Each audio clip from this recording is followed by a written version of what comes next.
minum tak banyak segelah dah dah biasa ni berlaku dah nak perempuan kerja jabat lah ni jadi dia nak pergi jabat pukul 7.30 dia perah dengan hak pong jual ikan perah bola botol. Jadi suami dia ingat ke susu Magnolia dah seledi salah ambil hak anak dia bahang segelah dia tu tawa sikit tawa habis segelah.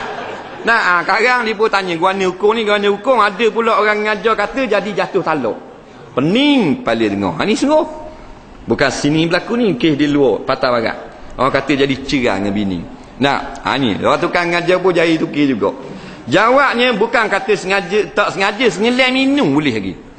Faham? Sengelai minum. Bukan kata minum gelas, minum live, ampelak. Boleh lagi. Tak ada masalah. Tak. Cuma ulama' pesan, makruh suami minum susu isteri jika anaknya tidak kecukupan. Nampak lagi? Jadi minum banyak agak ke suami lepas kepeh. Tak tahu ke anak karang pun dia ada. Jadi kesian ke budak. Makruh. Nampak lagi? Itu ulama' fatwa. Bermakna boleh tak? Boleh lah pasal suami labanul fahli. Tuang punya susu. Kita ni isteri ada susu. Tu lelaki kita pergi kusuh 3 hari. Lepas tu tengok anak orang tak. Nak minta suruh ngopek apa semua.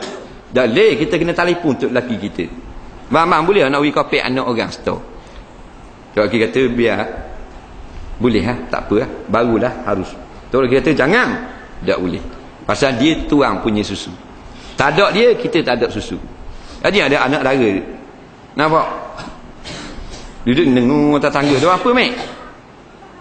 Sakit ni. Dada sakit apa? Susu banyak sangat. Dah mau nikah bila? Nampak? Suami tuang punya susu. Nak ngopek anak orang, wajib kena minta izin suami. Abang ni siang kan anak orang ni dahaga nak buat susu tak ada dah. Kita nak bagi susu badan kita. Suami kita boleh. Taruh kat abang sikit. Dah tak apalah lagu tu. Tak ada masalah. Dah. Lepas pada rakaat rakaat Fatihah rakaat kedua ketiga keempat baca surah lagi. Imam Nawawi kata khilaful aula. Menyalahi yang lebih utama. Satu kaul dalam mazhab Syafi'i kata makruh. Nampak? Jadi pendapat yang Imam Syafi'i, Imam Nawawi khilaful aula. Yang sunnahnya baca pada 2 rakaat yang pertama sahaja. Tapi kalau baca juga tak batal sembahyang. Tu imam ada tahi ayang atas belakang baju ataupun atas piok. Dan makmum gua ni ikut boleh jemaah tak? Jawabnya kalau siapa nak sembahyang berjemaah, mestilah dia kena iktikad imam itu sah sembahyang. Kalau imam ada najis atas piyah, sah tak sembahyang untuk imam? Maka tak sah kita ikut. Nampak? Macam mana orang yang telah tidak sah kita ikut lagi? Dosa kata kepala jemaah batal teguh kita. Lepas tu kalau tengok baru jatuh tahi cicak atas kepala tu imam, kita kena betulkan keadaan. Nak tegur gua ni. Kita duduk belakang. Tu imam jatuh tahi cicak. Nak tegur gua ni. Kalau pandai. Subhanallah. Pening tu imam. Subhanallah. Nak tambah. Mana kita tahu? Anak buat gua ni. Di tepi tu imam dah.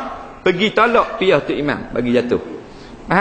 Kerana baru jatuh tolak masih lagi dimaaf pada syarak.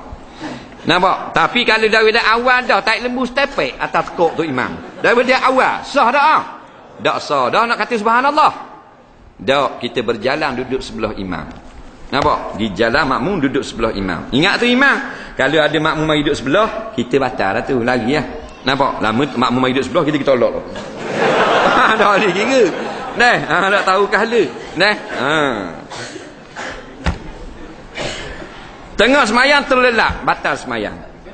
Dengan syaratnya, semayang itu bukan semayang duduk yang tak boleh nak ketuk. Semayang diri. Terlelap, sengguk, batal wuduk, batal semayang. Dia ni jadi pak sanggup. Perempuan ini berzina. Marahnya ayah puang ni cari laki-laki lari. Ada seorang laki-laki sanggup berkahwin dengan perempuan ini. Hukumnya dah sebesar ke tak? Tengok tujuan. Dia kahwin tu ada 2 tujuan. Yang pertama dia nak menutup malu kawan dia. Dia sanggup. Nampak tak? Tak apalah dia tukang tutup malu. Haram buat kerja lagu tu. Tapi kalau dia kahwin dengan perempuan yang berzina, kerana dia nak didik perempuan itu siang ke dia.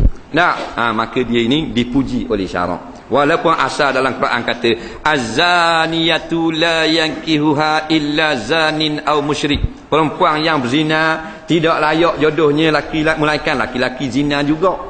Tapi oleh niat dia nak tolong perempuan ini supaya dia terdidik ke jalan yang benar, dikahwin perempuan-perempuan yang akhlak buruk ini, maka dia dapat pahala besar.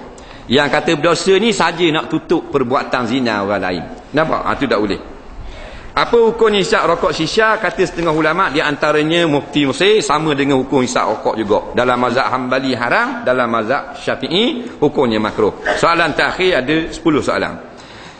Macam mana kaifiat semayang ketika takut? Contohnya ketika dikejar rimau. Kalau kita sekat dalam kesesakan lalu lintas, seperti yang pernah Ustaz sebut dulu, kena menghadap kiblat ke tak? Lalu kereta kita tak menghadap kiblat, macam mana? Baik, kita jeng atas jambatan Bandar Sultan Mahmud.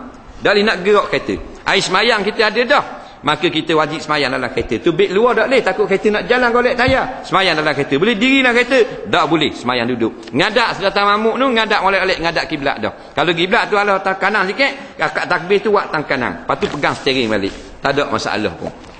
Rokok boleh rokok dalam kereta. Tak boleh, tunduk sikit, subhana rabbiyal azim. Sami Allah man hamidah, tunduk banyak, subhana rabbiyal a'la. Makna sujud. 4 rakaat kita buat, 3 rakaat buat sembahyang maghrib, tak payah qada di rumah, bukan hormat waktu. Hormat waktu kita tak ada wuduk atau aurat tak tutup dengan sempurna. Motosikal pun boleh. Serpik. Dan nak gerak dah motosikal, kepik situ. Kalau kita balik mayang di rumah, habis garik. Tinggal 5 minit. Semayang situlah. Allahu Akbar, takbir. Pegang dah. Yang begini, pegang dah. Kalau motor tu Allahu Akbar.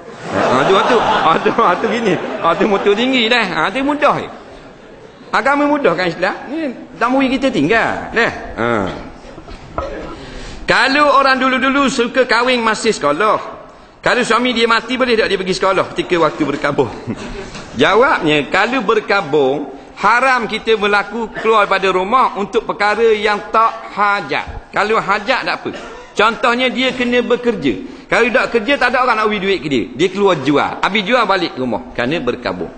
Kan? Dia nak pergi makan pulut, haram. Makan pulut bukan hajat. Orang makan pulut kena atur nasi rumah dia. Temunatu, haram. Pergi jalan makan angin, patah, haram. Pergi cabut gigi sakit sangat, harus. Nampak? Pergi beli beras, pasal beras tak bagi jual rumah, kena pergi beli kedai, harus. Faham tu benda-benda tak perlu. Jadi sekolah ni kalau dia tak pergi, kena buang sekolah. Nampak? Kata dia belajar.